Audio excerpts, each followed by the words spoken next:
The scent of pine and wet earth filled my nostrils as I lay perfectly still on my bed, listening to the hushed whispers outside my door. My family thought I couldn't hear them discussing my fate, deciding what to do with the burden I had become. 3 years had passed since I'd convinced everyone that the accident had left me paralyzed from the waist down. 3 years of absolute stillness whenever anyone was watching. 3 years of exercising in secret during the dead of night to keep my muscles from atrophying. 3 years of the greatest lie I'd ever told. The Alpha King's envoy arrives tomorrow.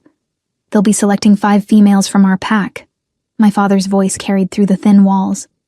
Perhaps we should present her as well. My mother's voice cracked with emotion. Present Alara? Are you mad? She can't walk, Henrik. The shame it would bring to present a broken daughter to the Alpha King. I stared at the ceiling. My blonde hair splayed across the pillow like pale sunlight. The familiar ache of isolation wrapped around my chest. In our werewolf society, being disabled meant being worthless. A female who couldn't run with the pack, who couldn't bear strong children. What use was she? I'd heard the whispers. Poor Ilara.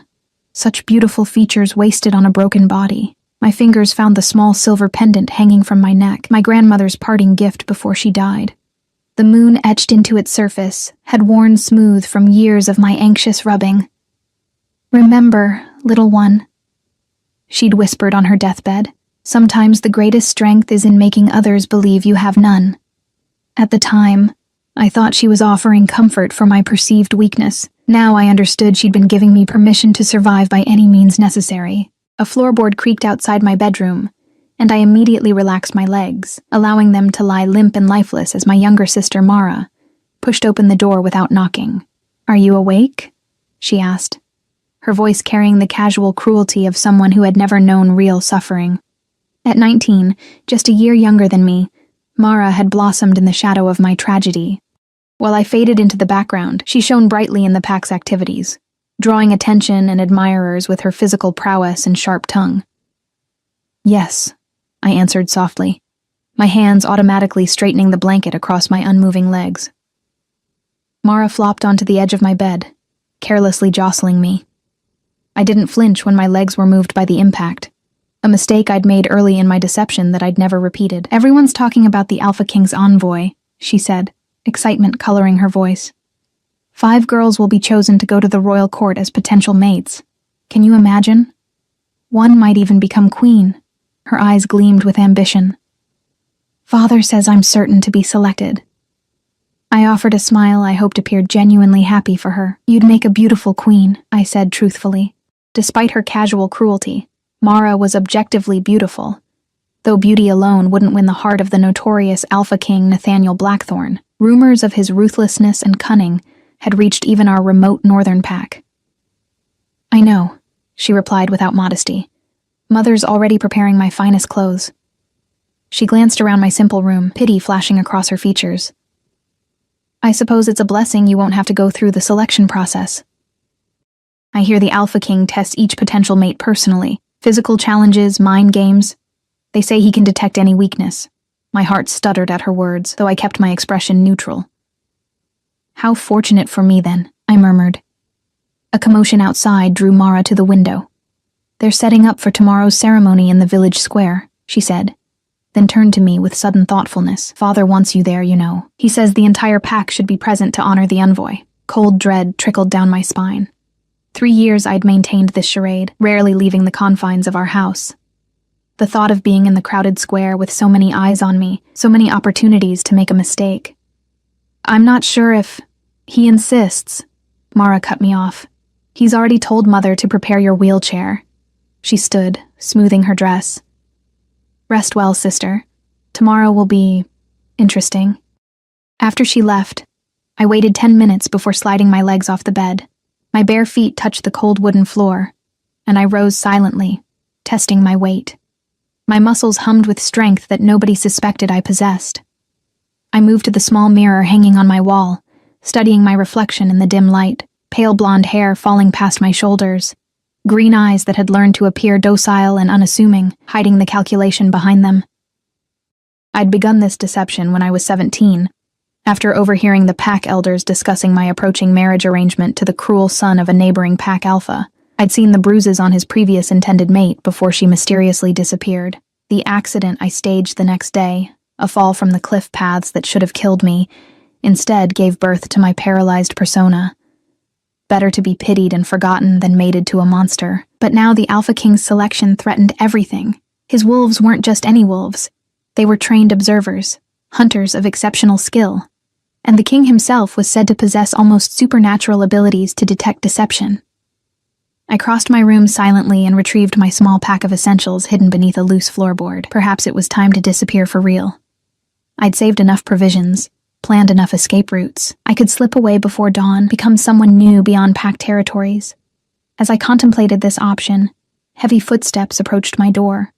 I dove back into bed, arranging my legs in their usual lifeless position, just as my father entered. His massive frame filled the doorway, his alpha presence commanding even in our humble home. Though he was no longer the official pack leader, having ceded the position to my uncle after my mother bore no male heirs, he still carried himself with the authority of his former rank. "Alara," he said, his voice gruff with rarely displayed emotion. "Your mother says you're not eating properly again.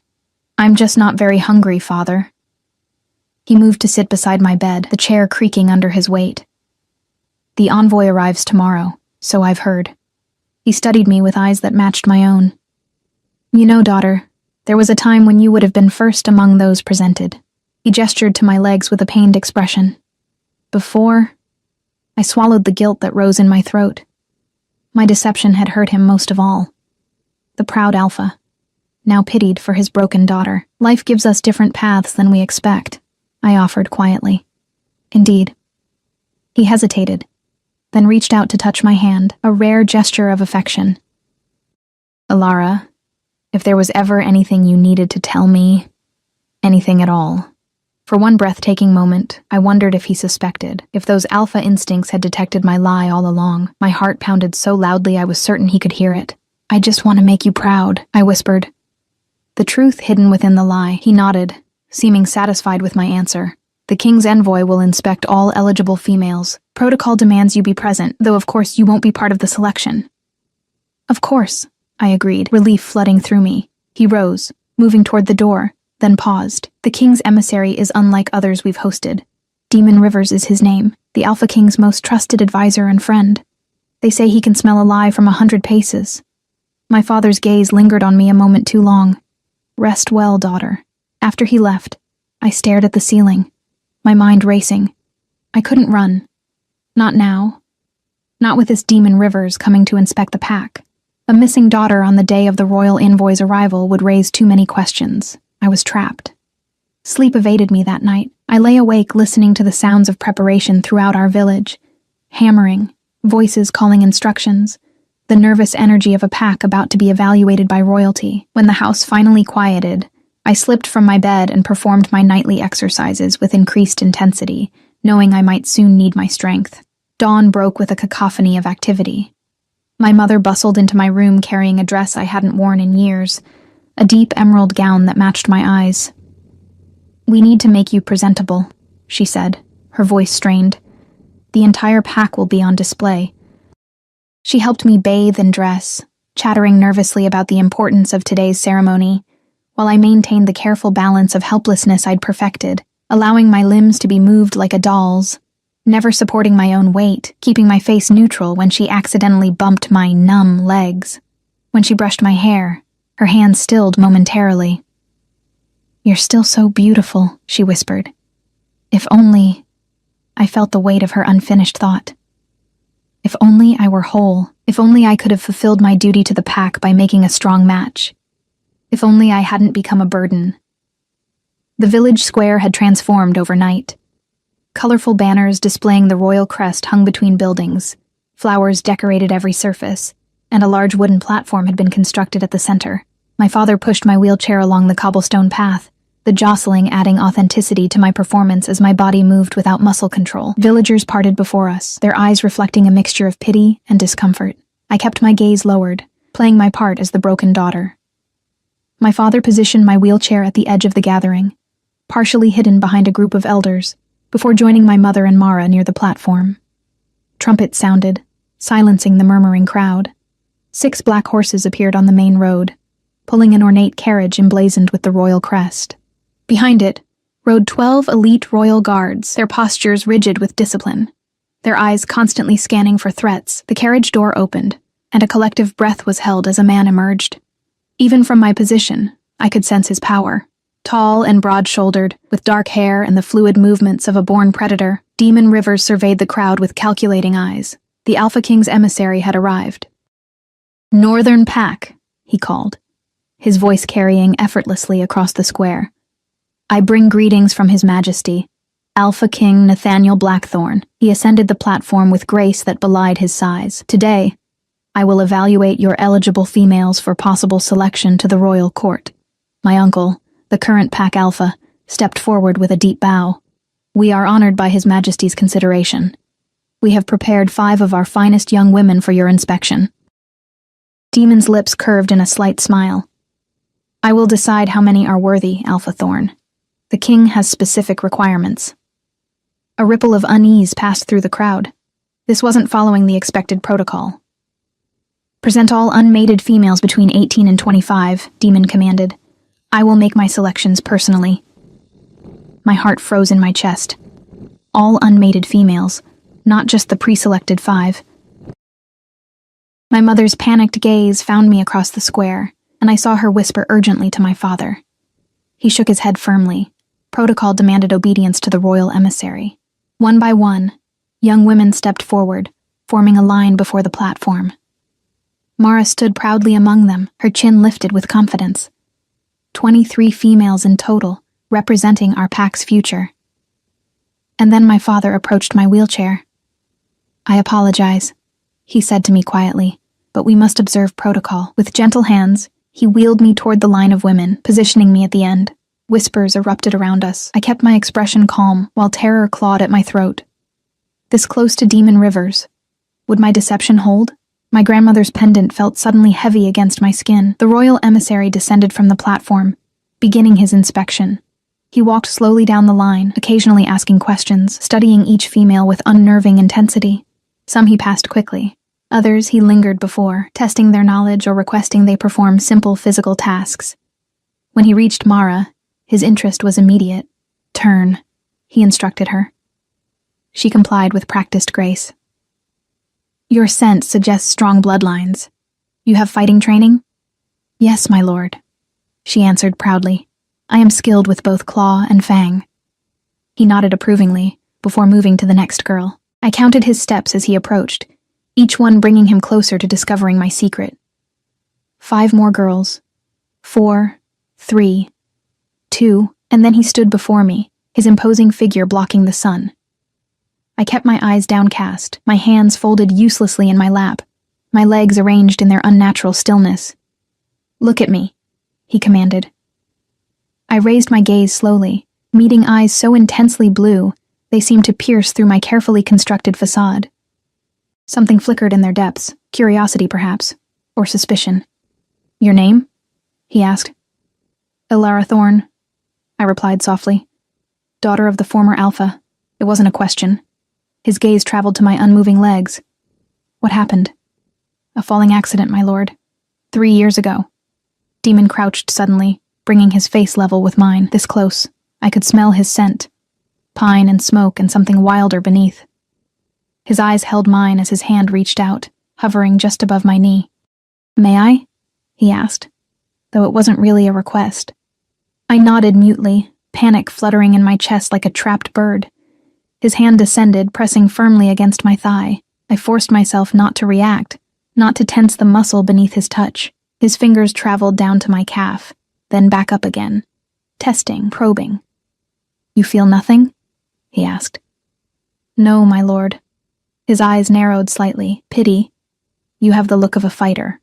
He stood again, but instead of moving on, he remained before me, studying me with unnerving focus. "Bring her," he said suddenly, gesturing to 2 of his guards. "And this one as well." He pointed to Mara, whose face lit with triumph. "My lord." My father stepped forward, confusion clear on his face. "My daughter Ilara cannot—" "I'm well aware of her condition, Alpha Thorn." Demon cut him off. "She will be accommodated." The guards moved to position themselves behind my wheelchair, I caught my father's panicked gaze and gave him a small, reassuring smile. Whatever happened next, I would face it as I had faced everything else, with careful calculation and the strength no one believed I possessed. As the guards began wheeling me toward the royal carriage, Demon Rivers fell into step beside me, leaning down to speak in a voice only I could hear. "The Alpha King will be most interested in meeting you, Alara Thorne," he said, his tone carrying an undercurrent I couldn't quite identify. Most interested indeed. His words sent a chill racing down my supposedly lifeless spine. Somehow in that moment, I knew with absolute certainty. The game I had been playing for 3 years was about to change forever. The royal carriage smelled of leather and power. I sat rigidly in my wheelchair, secured by straps to prevent accidents during travel, while Mara perched on the plush seat opposite me, barely containing her excitement. Beside her sat 2 other girls selected from neighboring packs, both beautiful, both watching me with undisguised curiosity. No one had expected the paralyzed daughter to be chosen. "Why do you think he selected you?" Mara whispered when Demon Rivers stepped outside to speak with his guards. Her question dripped with genuine confusion rather than malice. In her world, my broken body disqualified me from any consideration. I shrugged slightly. Perhaps they need someone to attend to the chosen ones at court. The lie tasted bitter, but I maintained my placid expression. Mara seemed satisfied with this explanation. Of course, that makes sense. She returned to preening, adjusting her hair in the reflection of the carriage window. The door opened again, and Demon Rivers folded his imposing frame into the space across from me. The carriage lurched forward, beginning the journey that would either be my salvation or my undoing. "We ride for the Summer Palace," Demon announced. 3 days' journey. You'll be evaluated further there before the final selection for the royal court. His gaze lingered on me. "All accommodations have been arranged." I focused on keeping my breathing steady, my legs still. 3 days in close proximity to the Alpha King's most trusted advisor, a man rumored to detect lies with preternatural accuracy. 3 days of maintaining my deception without the privacy I'd relied on for 3 years. The weight of my grandmother's pendant seemed to increase against my chest, a reminder of her wisdom. Sometimes the greatest strength is in making others believe you have none. The journey blurred into a haze of calculated movements. Each time we stopped to rest, guards lifted me from the carriage as if I were made of glass. I allowed my body to hang limply in their arms, my head lolling against their shoulders, fighting the instinct to balance myself. Each night at the luxury inns along the royal road, female attendants bathed and dressed me, their hands clinical and impersonal on my unfeeling limbs. All the while, I felt Demon Rivers watching. Not obviously, he was too skilled for that, but I sensed his attention in the weight of silence, in the way he always positioned himself with a clear view of my wheelchair, in the questions he asked that seemed innocent but probed at the edges of my story. On the second night, as we dined in a private room at the finest inn I'd ever seen, he addressed me directly for the first time since our departure. "Lady Alara, you've been very quiet throughout our journey." All eyes turned to me. I offered a small smile. "I have little to contribute to discussions of court life and royal protocols, my lord. Yet you listen carefully to everything," he observed. "Your eyes miss nothing." My pulse quickened. Had I been too observant, too alert? I lowered my gaze, adopting the demure posture I'd practiced. When one cannot participate in life's activities, one learns to find interest in watching others. Demon leaned forward, his elbows on the table. "Tell me about your accident." The abrupt change of subject caught me off guard, but I'd rehearsed this story countless times. I was walking along the cliff path that borders our territory. The ground gave way beneath me. I fell 30 feet onto the rocks below. "And survived," he noted, his intense blue eyes never leaving mine. "By the grace of the moon goddess," I replied, the standard response in our culture to unexplainable fortune. "Yet you never regained the use of your legs." His statement hung in the air between us. The pack healer said my spine was damaged beyond repair. Demon took a slow sip of wine, his gaze still locked with mine. "Interesting that your father didn't seek healers from outside your pack. The royal court has medicine men who have performed miracles." Ice flooded my veins. I hadn't prepared for this line of questioning. "My father..." I paused, searching for a plausible explanation. "My father believed it was the goddess's will, that I was being taught a lesson in humility." "And were you?" Demon asked softly. "Were you prideful before your fall, Lady Alara?" The question felt like a trap. I was different, I answered carefully. Younger, less appreciative of life's blessings. Mara laughed suddenly. Ilara was wild before her accident. Always climbing trees, racing with the boys, talking back to the elders. She shook her head, oblivious to my discomfort. Father used to say she had more wolf than woman in her. Demon's eyes gleamed with something that might have been amusement. Is that so? I forced a self-deprecating smile. The goddess has ways of taming wild spirits. Perhaps, he conceded, though his expression suggested he believed otherwise. Or perhaps wild spirits simply find new ways to express themselves. The conversation shifted to other topics, but the weight of his suspicion lingered in the air between us. That night, locked in my private chamber, I paced silently across the floor, stretching muscles that ached from forced inactivity. My mind raced with possibilities. Should I attempt to escape? Where would I go? The royal guard surrounded the inn, and even if I managed to slip past them, I was days away from any territory I knew. The summer palace appeared on the horizon at midday on the third day, a gleaming structure of white stone and glass that caught the sunlight like a massive diamond. Spires reached toward the clouds, and vast gardens surrounded it on all sides, a riot of color and fragrance that perfumed the air even from a distance. "The king awaits," Demon announced as our carriage passed through gilded gates. A small army of servants lined the main entrance, their heads bowed in deference. My heart hammered against my ribs as the carriage door opened. This was it. I would soon be face to face with Alpha King Nathaniel Blackthorne himself, a man whose reputation for ruthlessness and cunning was matched only by rumors of his uncanny ability to see through deception. Servants transferred me to a palace wheelchair, ornately carved from pale wood with cushions of deep blue velvet. As they wheeled me up the marble ramp built alongside the main staircase, Mara and the other girls followed, their eyes wide with wonder at our surroundings. The throne room doors stood 20 feet tall, carved with the history of the royal bloodline. They swung open silently, revealing a vast chamber of marble and gold. Sunlight streamed through high windows, illuminating the massive throne at the far end and the man who occupied it. Alpha King Nathaniel Blackthorne was younger than I'd expected, perhaps 30, with the coiled stillness of a predator at rest. His features were sharp, aristocratic, framed by dark hair that brushed his shoulders. But it was his eyes that captured me, amber with flecks of gold, watching us with the patient assessment of a wolf selecting its prey. "Your Majesty," Demon bowed deeply, "I present the selected females from the Northern Territories." The king's gaze moved over our small group, lingering briefly on Mara's obvious beauty, before settling on me with an intensity that made my skin prickle. "You've brought me a cripple, Demon?" His voice was deep, cultured, with an underlying note of something dangerous. "I've brought you an enigma, my king," Demon replied, his tone suggesting private meaning. The king's eyebrow arched slightly. He rose from his throne with fluid grace, descending the 3 steps to approach our group. The other girls immediately dropped into deep curtsies. Mara shot me a panicked glance, clearly wondering how I should show proper respect from my wheelchair. Before she could speak, the king stood before me. Up close, his presence was overwhelming, power radiating from him in almost tangible waves.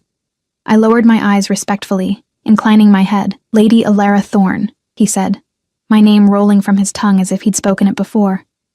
"Daughter of former Alpha Henrik Thorne, paralyzed 3 years ago in a tragic accident." He crouched before my wheelchair, bringing his face level with mine. An echo of Demon's evaluation in my village square. "Look at me." I raised my gaze to meet his. Something flashed in those amber depths. Recognition, perhaps? Or merely the satisfaction of a monarch being obeyed. "You're far from home, little wolf," he said softly. "Yes, Your Majesty. And you came willingly? Despite your condition." I hesitated, weighing truth against safety. "I follow the will of my pack and my king." His lips curved in a smile that didn't reach his eyes. Diplomatic. "I wonder what other talents you hide." He straightened, turning to address the entire group. "You will all be guests in my palace for 1 month. During this time, you will be tested in various ways to determine your compatibility with royal life." Tested.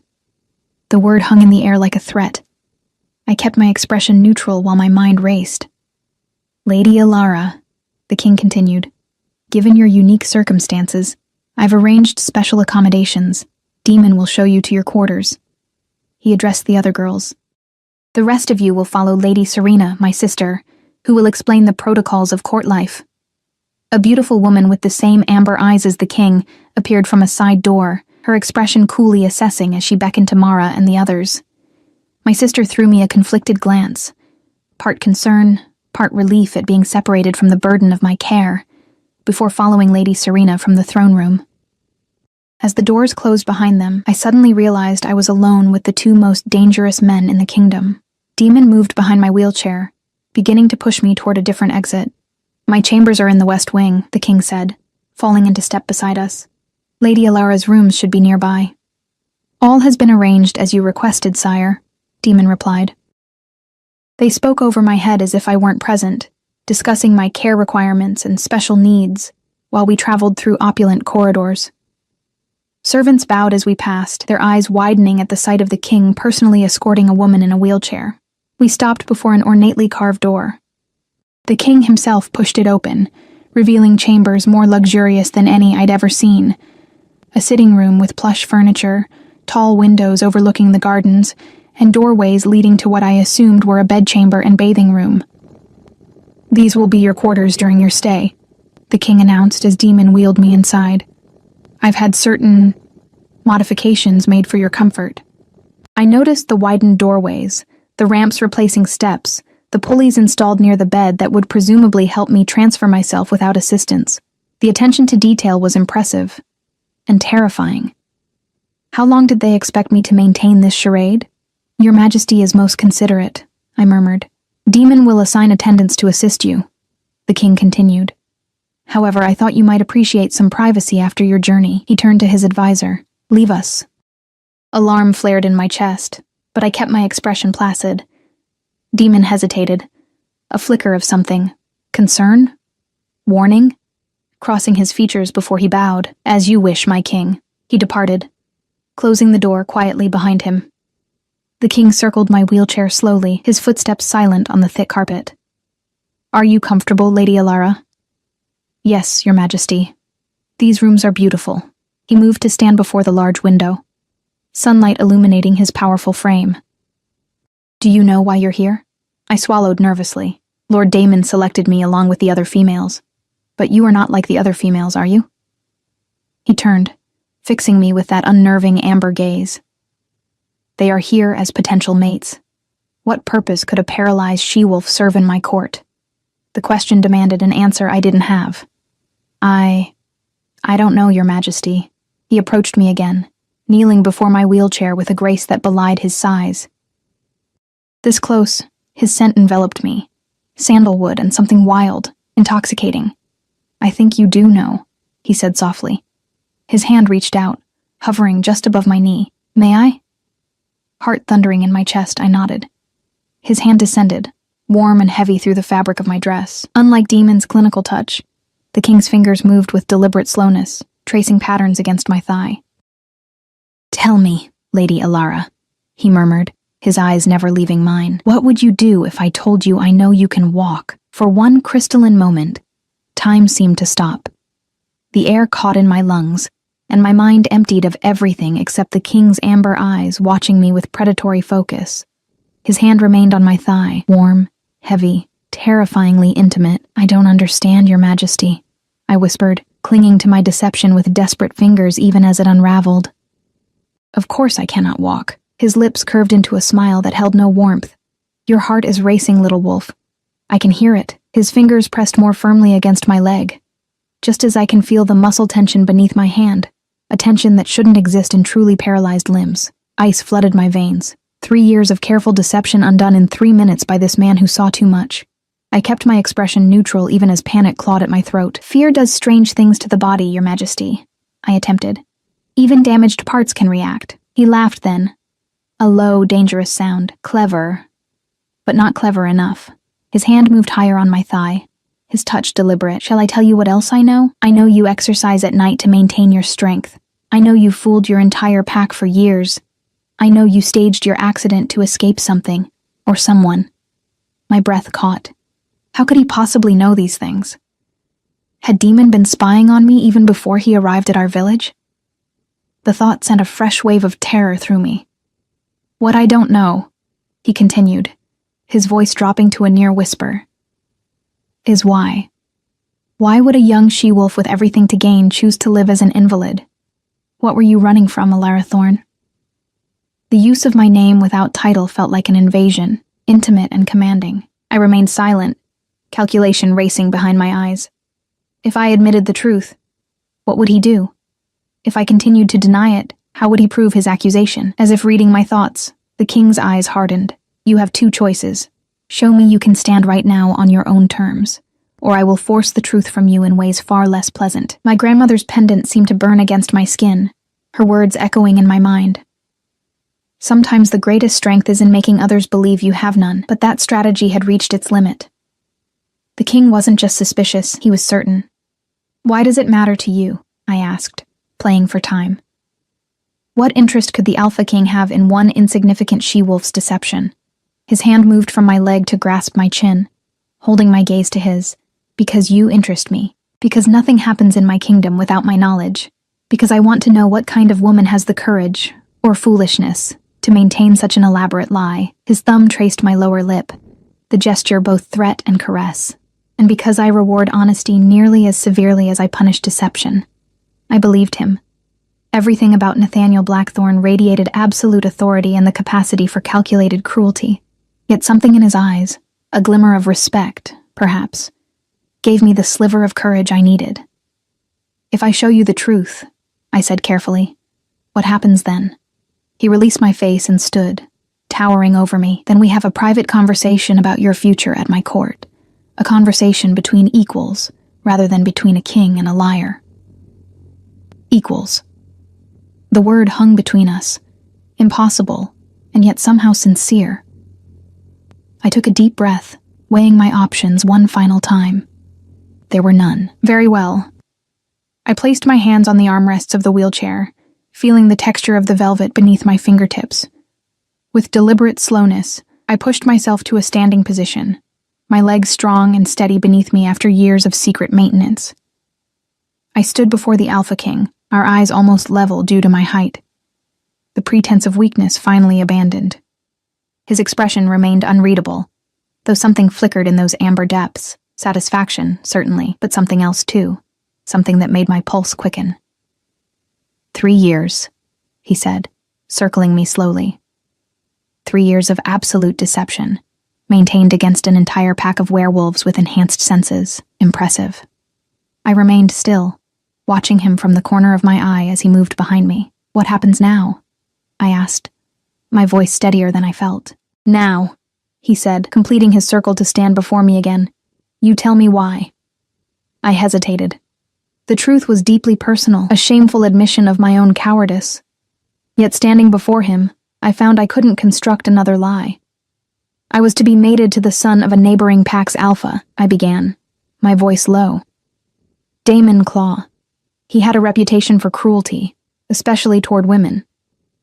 I saw what he did to his previous intended mate before she disappeared. I swallowed hard, the memories rising unbidden. They said she ran away, but there was so much blood in her room. The king's expression darkened. Claw. I know of them. A small pack in the northeastern territories. I nodded. My father arranged the match for political reasons. I heard them discussing it, how I would be sent away after my 20th birthday, how the alliance would strengthen our position. My fingers found my grandmother's pendant, drawing strength from its familiar contours. I couldn't fight the arrangement openly. My father's word was law, so I created an alternative, the accident, the king supplied. Yes, I staged the fall carefully. The rocks below were dangerous enough to make severe injury believable, but I controlled my descent to avoid true harm. I smiled grimly. The real performance began afterward, convincing the healers, my family, the entire pack that I could no longer feel or move my legs. And no one suspected? In 3 years? I shrugged slightly. People see what they expect to see.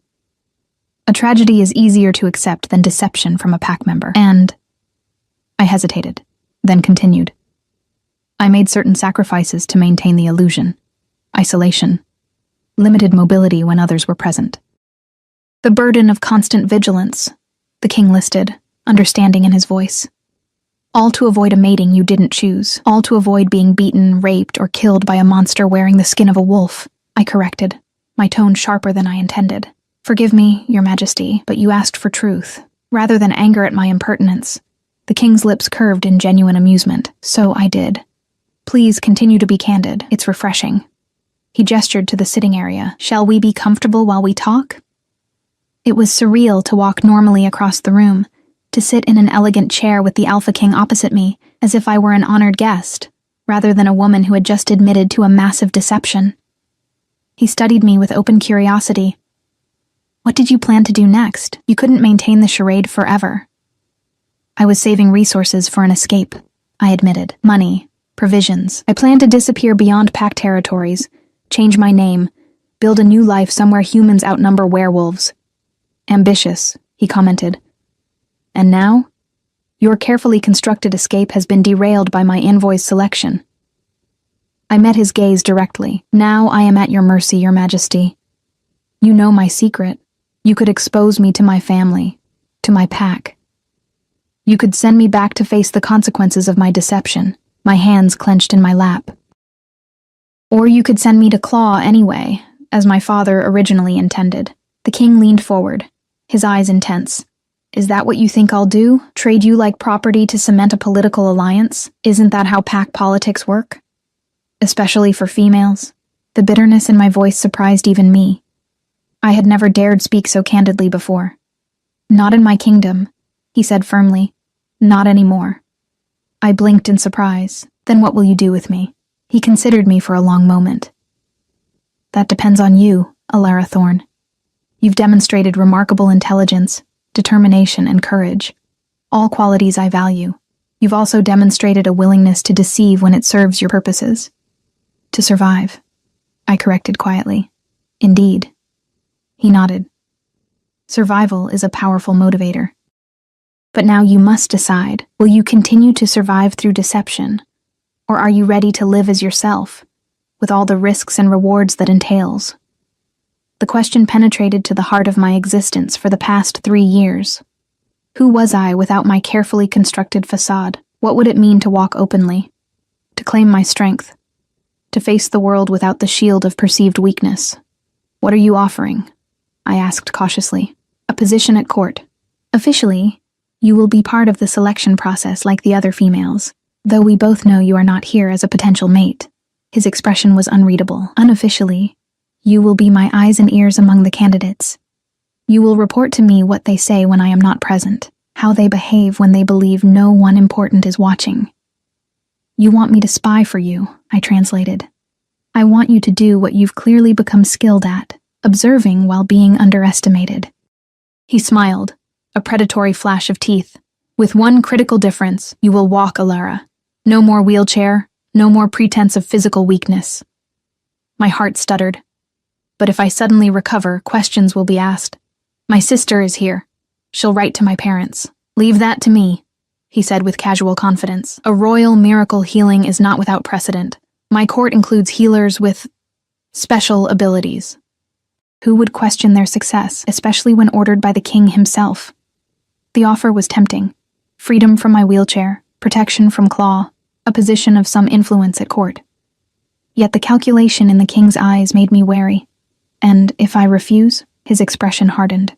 Then you leave tomorrow, your secret intact, with enough gold to start your new life beyond pack territories, and my personal guarantee that you will never be mated to Claw or any wolf against your will. I stared at him in shock. You would let me go? Just like that? I admire strength, Alara. I reward loyalty. But I do not force either. He stood, moving to the window to gaze out at the gardens. You have until morning to decide. For tonight, you may continue your charade. Your attendants will arrive shortly to help you prepare for dinner. He turned back to me, his powerful frame silhouetted against the fading daylight. One last thing. Regardless of your decision, what has transpired between us remains private. No one, not even Demon, knows that I've confronted you.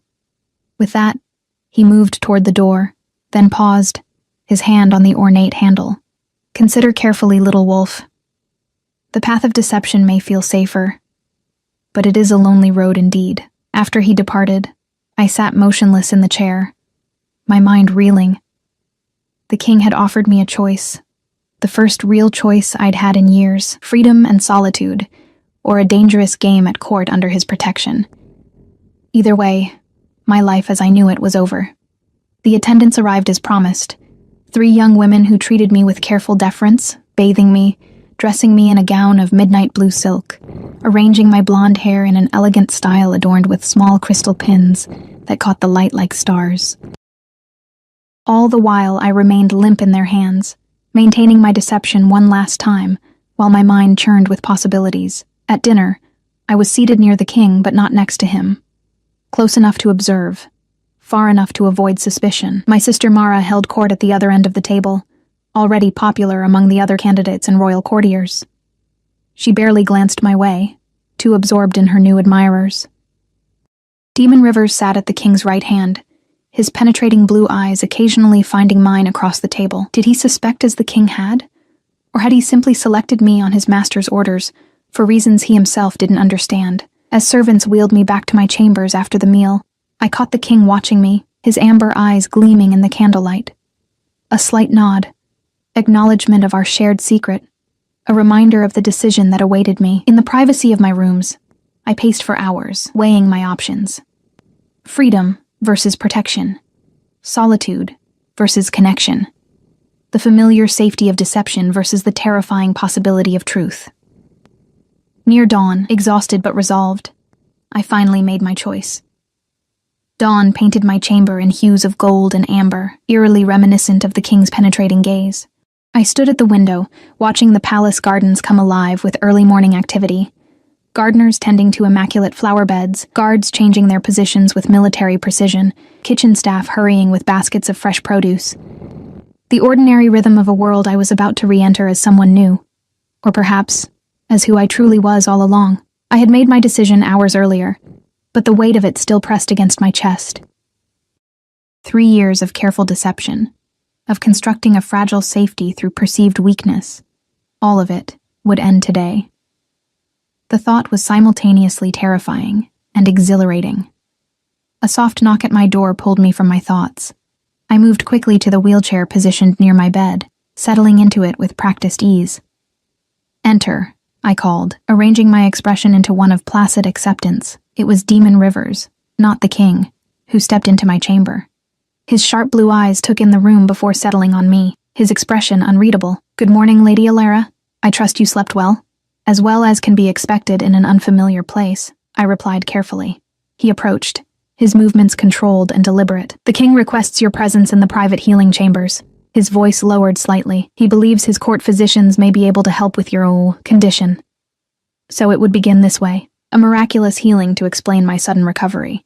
I nodded, keeping my face appropriately hopeful, yet skeptical. "That's most generous of His Majesty, though I've consulted many healers over the years. The royal physicians possess unique abilities," Demon replied, moving behind my wheelchair.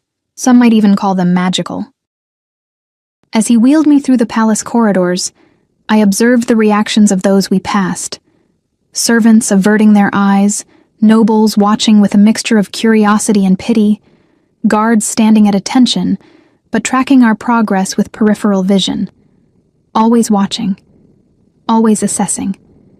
This place was a wilderness of its own kind, with predators lurking behind courteous smiles and formal bows. We descended via a specially constructed ramp to the lower levels of the palace, where the air grew cooler and tinged with the scent of herbs and minerals.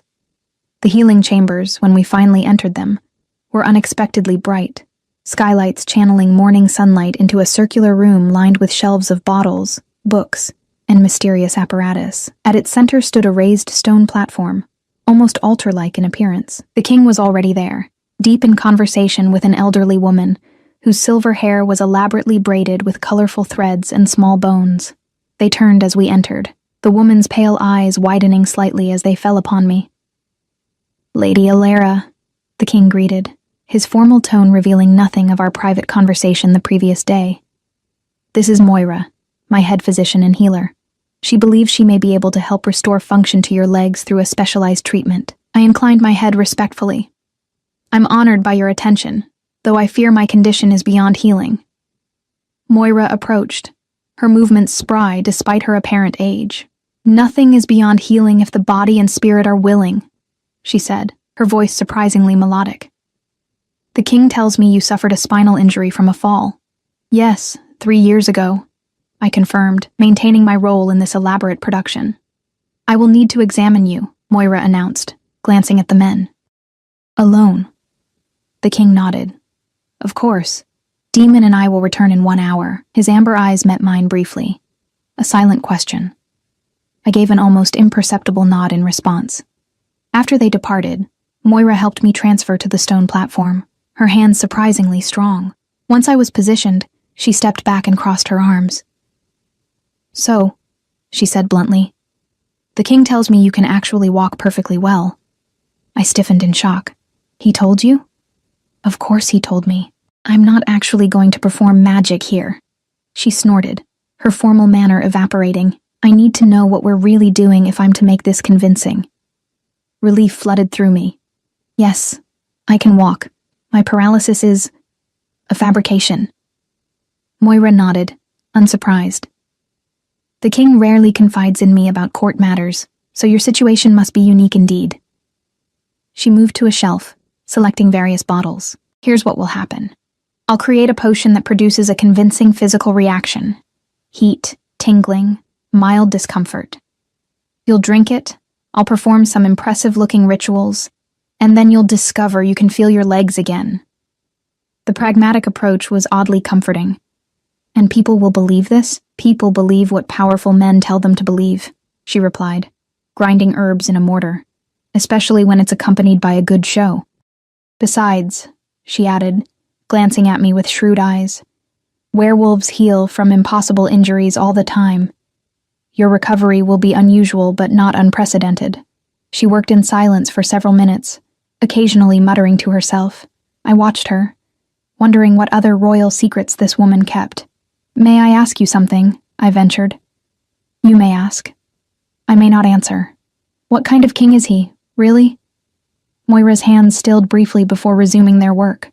Complicated. Ruthless when necessary. Fair more often than not. She looked up at me with penetrating eyes. He protects what's his. The question you should be asking is whether you want to be counted among that number.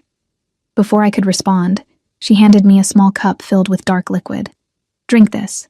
It will cause warming sensations in your extremities. Dramatic, but not dangerous. I hesitated only briefly before downing the bitter concoction. Within moments, heat spread from my core to my limbs, intensifying until it was almost uncomfortable. Perfect. Moira nodded approvingly. Now we wait for our audience to return. When the king and demon re-entered precisely 1 hour later, they found me lying on the stone platform. My face flushed, while Moira waved smoldering bundles of herbs over my legs, chanting in a language I didn't recognize. Your Majesty, she acknowledged, maintaining her performance. The treatment progresses well. The Lady Alara has reported sensation returning to her legs. The king approached, his face a careful mask of royal concern. Can this be true, Lady Alara? I widened my eyes in convincing wonder. I feel warmth, Your Majesty, and something like pins and needles throughout my legs. It's uncomfortable, but I haven't felt anything there in 3 years. Demon moved closer, his expression guarded. Moira, what exactly is this treatment? An ancient technique combining herbal medicine with energy manipulation, she replied smoothly. Rarely used because of its intensity and the skill required. She placed her hands on my knees, and I flinched reflexively at the touch. A reaction that would have been impossible for someone truly without sensation. Try to move your toes, child, Moira instructed. With appropriate hesitation, I concentrated on my feet, allowing my toes to wiggle slightly beneath the light blanket covering my lower body. By the goddess, Demon breathed, genuine surprise coloring his voice. The king's eyes gleamed with private amusement. Remarkable, Moira, truly remarkable. The next hour unfolded according to the script Moira had outlined. Gradual movement returning to my legs, tearful disbelief on my part, cautious optimism from the healers. By midday, news had spread throughout the palace that the Alpha King's physicians had performed a miracle, restoring movement to the paralyzed northern she-wolf. My sister was among the first visitors permitted to see me after the treatment. Mara burst into the healing chamber, her face a complex mixture of emotions, disbelief, joy, and something darker lurking beneath. "Ilara, they're saying you can move your legs, that you might walk again." I reached for her hand, playing my role perfectly. "It's true, Mara. I still don't have full strength, but I can feel everything. The King's healer says with therapy, I should be walking within days." She squeezed my fingers, tears welling in her eyes. "This is incredible. Wait until I tell Mother and Father." "The King has already sent a messenger to our pack," I said, repeating the information Moira had given me. "He wanted them to hear the news directly from the royal court." "Of course." Mara nodded, then lowered her voice. "Ilara, do you understand what this means? You're no longer... well, you might actually have a chance here at court." I recognized the calculation behind her concern. With my recovery, I had transformed from harmless, broken sister to potential competitor. "I'm just grateful to be healing," I replied softly. "The selection process is the furthest thing from my mind right now." Her relief was palpable. "Of course. You should focus on your recovery." She straightened, smoothing her elegant dress. "I should return to the other candidates. We're learning court protocols today." After she left, Demon entered with 2 palace guards. "The King has ordered you moved to new chambers more suitable for your rehabilitation," he explained, helping me transfer to a different wheelchair. "You'll begin physical therapy this afternoon." My new rooms were in the eastern wing, farther from the King's chambers but more spacious, with a private courtyard where, I was told, I would practice walking again under the supervision of royal physical trainers. The fiction of gradual recovery had to be maintained for believability. That evening, dressed in a simple but elegant gown of sage green silk, I was permitted to attend dinner seated in my wheelchair rather than confined to my room. The King had arranged the seating so that I was positioned at his left hand, an honor that drew curious glances and whispers from the court. "Lady Ilara," he greeted me with formal courtesy, though his eyes carried our shared secret. "I'm pleased to see you joining us this evening. Moira reports your progress exceeds expectations." "Your Majesty's generosity has given me hope I never thought possible," I replied, aware of the many ears straining to catch our conversation. Throughout the meal, the King engaged me in conversation about my pack, my family, my interests, mundane topics that nonetheless kept me at the center of attention. I felt the stares of the other candidates, particularly my sister, whose smile grew increasingly strained as the evening progressed. Later, as servants prepared to wheel me back to my chambers, the King raised a hand to stop them. "I believe Lady Ilara might benefit from some fresh air before retiring," he announced. "I will escort her through the gardens myself." Whispers immediately erupted around the table. The King offering a personal escort was unprecedented, especially to a candidate who had arrived as a supposed invalid. In the moonlit privacy of the royal gardens, with guards following at a discreet distance, the King finally addressed me without pretense. "You've decided to stay," he observed. "Yes. May I ask why?" "The freedom to disappear was within your grasp." I considered my answer carefully. "Freedom to run is still a form of imprisonment. I've been hiding for 3 years, Your Majesty. Perhaps it's time to stand and face whatever comes next." He nodded, seemingly satisfied with my response. "Then we begin tomorrow. You will continue your recovery, under Moira's guidance, making visible but credible progress each day. Within a week you should be walking with assistance. By the end of the 2nd week, unassisted. And my role as your informant also begins immediately. The other candidates will see you as a curiosity now, not a threat. They'll speak freely in your presence, especially as you seem to have the King's favor." His smile was wolf-like in the shadows. "Listen. Observe. Report to me what you learn, particularly about my sister Serena. She oversees the candidates, but her loyalties are complex." The implication was clear. Trust no one, not even the royal family. What exactly am I listening for? Ambition is expected, cruelty is not. I need a queen who will be strong without being merciless, intelligent without being manipulative. He paused, his voice dropping lower. "And I need to know who among my court might be working against my interests." The weight of what I'd agreed to settled over me. Not just royal spy, but potentially identifying traitors. That sounds dangerous, Your Majesty. Everything of value involves risk, Alara. He stopped walking, turning to face me fully. In the moonlight, his features were carved in silver and shadow. But you will have my protection, as promised. His hand reached out, touching my face with unexpected gentleness. You've survived this long through your own cunning. Now you have a king as your ally. The touch lingered a moment too long to be merely reassuring. When he withdrew his hand, something had shifted between us, a current of tension that hadn't been there before. Rest well, he said, his voice returning to its formal cadence as guards approached. Tomorrow your new life truly begins. As I was wheeled back to my chambers, I wondered what I had committed myself to, and why the king's touch had left my skin burning with a heat that had nothing to do with Moira's potions. 1 week into my miraculous recovery, I found myself on the stone balcony of my chambers, practicing what appeared to be labored steps with a walking cane, while actually enjoying the simple pleasure of moving freely in the open air.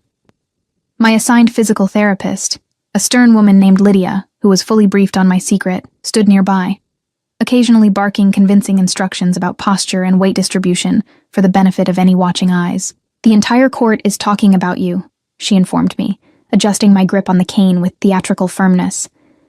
The mysterious northern she-wolf who caught the king's attention and regained the use of her legs through royal intervention. And what are they saying?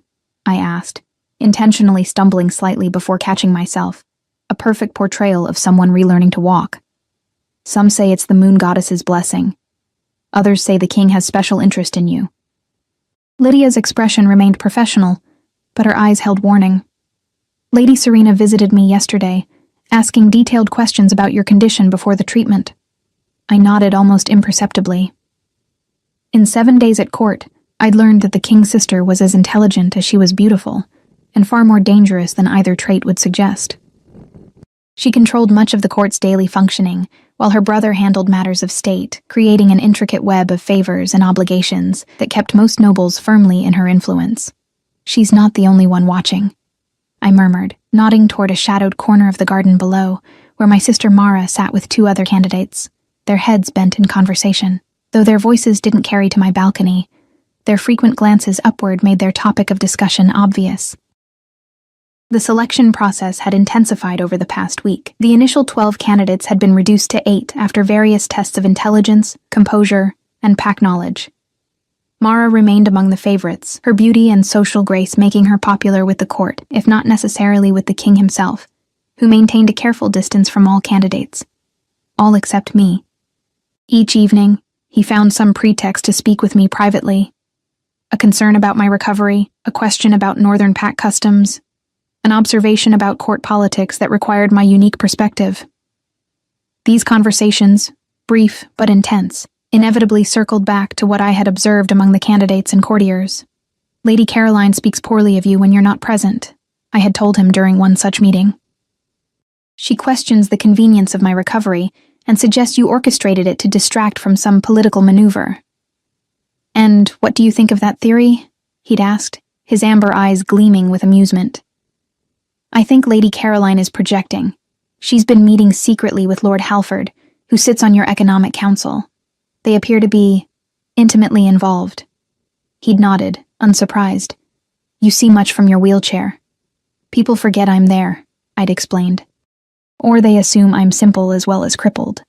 Their mistake, he'd murmured, his gaze lingering on me with an intensity that made my pulse quicken.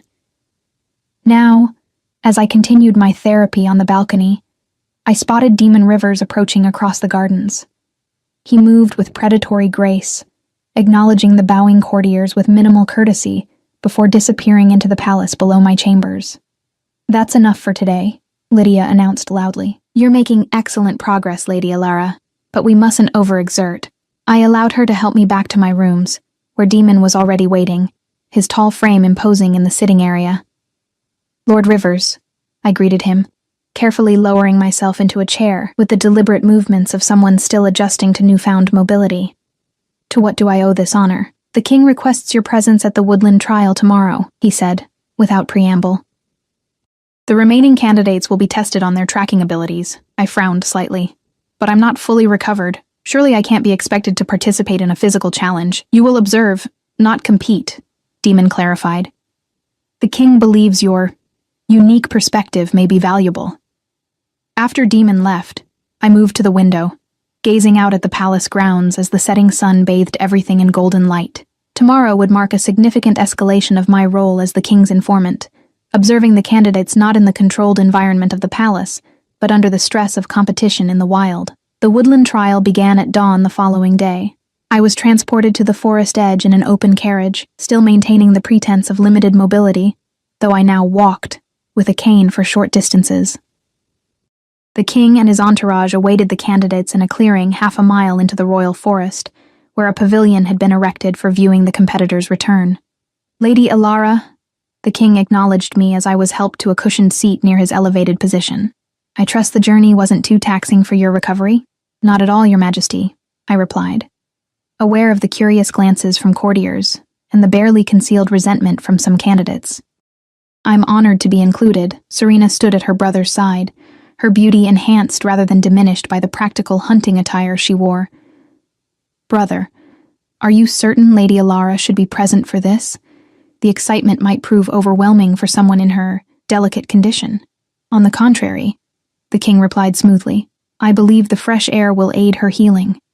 Besides, she has a unique appreciation for overcoming physical limitations. Something in his tone made Serena's eyes narrow fractionally before her perfect court mask reasserted itself. Of course.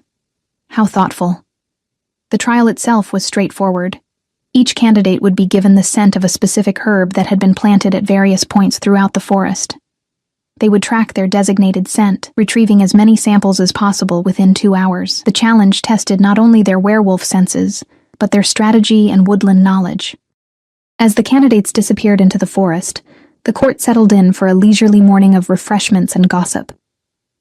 I remained alert, listening to the conversations flowing around me, while appearing absorbed in a book the king had provided, an ancient text on pack law that served as my cover for observing without participating. A clever way to keep you close without raising questions, the king murmured as he paused beside my chair, ostensibly examining the book in my hands. What have you heard? Lord Halford is conspicuously absent today, I replied quietly. Lady Caroline seemed distressed before the trial began, and your sister has been watching me since my arrival. His expression revealed nothing, but I sensed his heightened interest. Continue observing. We'll speak later. The hours passed slowly. Court musicians played soft melodies. Servants circulated with refreshments, and nobles engaged in the practiced dance of court politics. Compliments concealing criticisms, alliances forming and dissolving in the space of a conversation. I noticed Demon periodically disappearing into the forest, presumably checking on the candidate's progress. Each time he returned, he spoke briefly with the king before resuming his vigilant position. It was during one of Demon's absences that Serena approached me, a goblet of wine in her perfectly manicured hand. Lady Alara, she said, her voice musical and pleasant. May I join you? Of course, Your Highness, I replied, marking my place in the book. She settled gracefully beside me, arranging her hunting leathers with the same precision she would a formal gown. Your recovery has been quite remarkable. The entire court speaks of little else. I'm grateful for His Majesty's intervention, I said carefully. Without his insistence on trying new treatments, I would still be confined to my wheelchair. Yes, my brother has taken a rather personal interest in your case. Her smile didn't reach her calculating eyes. One might wonder why, when he has so many matters of state requiring his attention. I met her gaze steadily. Perhaps His Majesty sees value in demonstrating that broken things can be mended. Or perhaps he simply enjoys the challenge of solving puzzles. She leaned closer, her voice dropping to ensure privacy. Tell me, Lady Alara, what exactly passed between you and my brother on the night of your arrival? Before your miraculous treatment began? Ice slid down my spine, but I maintained my composure. His Majesty spoke kindly to me about the possibility of healing. He gave me hope when I had none. Serena studied me, her amber eyes so like her brother's yet lacking their occasional warmth. Hope is a dangerous gift, especially when bestowed by a king. She rose smoothly. Enjoy the remainder of the trial, Lady Alara. I look forward to seeing how much further your recovery progresses. The threat beneath her courtesy was unmistakable.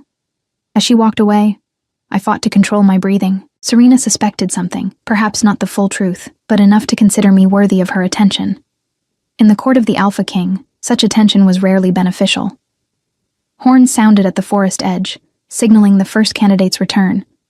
Lady Caroline emerged, clutching several sprigs of her designated herb, her hunting clothes immaculate despite 2 hours in the forest. The court applauded politely as she approached the king's pavilion, presenting her findings with a graceful curtsy. One by one, the remaining candidates returned, some triumphant with abundant harvests, others clearly frustrated by limited success. My sister was among the last to emerge, her blonde hair disheveled, but her expression victorious as she presented more specimens than any previous competitor. "Impressive, Lady Mara," the king acknowledged. "You have a natural talent for tracking." Mara's smile was radiant as she accepted his praise. "Thank you, Your Majesty. The forests of the Northern Pack prepared me well for this challenge." Her gaze slid to me, a flash of superiority crossing her features before she composed herself. In that moment, I saw clearly the dynamic that had defined our relationship for years. Her need to excel where I could not, her identity built partly on being the able sister to my broken one. My recovery, however gradual, threatened that dynamic in ways she likely didn't fully understand herself. The final candidate stumbled from the forest empty-handed, her failure met with poorly concealed disdain from the court. The king rose, signaling the conclusion of the trial. "You have all demonstrated varying degrees of skill today," he announced. "Tonight, we celebrate your efforts with a feast. Tomorrow, 3 of you will leave court." Bao, his eyes swept over the assembled candidates, revealing nothing of his thoughts. "Choose your allies carefully. The path to becoming queen requires more than individual excellence." As the court prepared to return to the palace, the king approached my chair, offering his arm with formal courtesy. "Walk with me, Lady Alara. The exercise will strengthen your legs." The gesture, performed before the entire court, sent immediate ripples of whispers through the crowd. I accepted his support, rising with careful deliberation and taking my first public steps without my cane, leaning on the king's arm instead. We moved slowly toward the waiting carriages, my steps intentionally unsteady but improving with each pace. Guards and courtiers maintained a respectful distance, but I felt the weight of many watching eyes, particularly Serena's and Mara's. "You've made an enemy of my sister," the king said conversationally, though his voice was pitched for my ears alone. "I believe I had that honor before we ever spoke," I replied. "She sees too much." "As do you." His hand covered mine where it rested on his arm. "Tonight's feast will eliminate 3 candidates. I need your observations before I make my final decision. You already know who you'll choose as queen," I stated rather than asked, his mouth curved in a brief, surprising smile. "Perhaps. But a king's decisions must appear fair and considered, especially when they may prove unconventional." We had reached the royal carriage. To my shock, the king himself assisted me inside rather than passing me to a waiting servant. Even more surprisingly, he joined me, signaling the driver to proceed before the rest of the court had mounted their horses and carriages. Alone in the gently swaying vehicle, the pretense of formal distance evaporated. The king studied me with open intensity, his amber eyes reflecting the afternoon sunlight filtering through the carriage windows. "Serena suspects I've shared confidential information with you," he said without preamble. "She believes you're either manipulating me or being used as my pawn." "Which does she consider more likely?" I asked, genuinely curious. "She hasn't decided, hence her warning to you today." He leaned forward, his voice deepening. "My sister forgets that I chose to be king when many thought I would refuse the crown. She forgets that I see as much as she does, perhaps more. Why are you telling me this? Because tonight will be dangerous for you." His expression grew grave. "You've become a variable in Serena's carefully controlled equation. She will test you, possibly publicly." Fear flickered through me, but I straightened my spine, refusing to cower. "Then I will be tested." Something like approval flashed in his eyes. "There are those who believe I need a politically advantageous match. A she-wolf from a powerful family, trained in court diplomacy, capable of strengthening alliances through bloodline and breeding." I nodded. "A traditional choice. I have never been particularly traditional." His hand moved to cover mine, his touch warm and unexpectedly gentle. 3 years ago, you chose deception over subjugation. You created your own path when all conventional options were closed to you. My heart began beating faster, though I couldn't quite identify why. I did what was necessary to survive. No, he countered, his gaze never leaving mine. You did what was necessary to live on your own terms. There's a profound difference. The carriage slowed as we approached the palace gates. The king withdrew his hand, resuming his regal posture as if our intimate conversation had never occurred. Tonight, he said as the carriage door opened, remember who you truly are beneath all the masks we wear. Not the paralyzed daughter, not the miraculous recovery, not even my hidden informant. His eyes held mine for one final, intense moment. Remember the woman who had the courage to fall from a cliff rather than surrender her freedom. As I was helped from the carriage, my legs genuinely unsteady from the intensity of our exchange, I realized with sudden clarity what had been building between us since that first confrontation in my chambers. Not just alliance or mutual respect, but something far more dangerous. A recognition of kindred spirits, a pull toward each other that defied the carefully constructed roles we played for the rest of the world. Tonight's feast wouldn't just eliminate 3 candidates from the selection process. It would determine whether I would remain safely in the shadows of court politics or step fully into the blinding light of royal attention, with all the peril and possibility such attention entailed. As I prepared for the evening, my grandmother's pendant resting against my skin, her words echoed in my mind with new meaning. Sometimes the greatest strength is in making others believe you have none. But perhaps, I thought as I gazed at my reflection, true strength lay in finally revealing oneself, despite the risk. In standing tall after years of forced stillness, in embracing not just survival, but the promise of truly living. Tonight I would discover which path was mine to walk.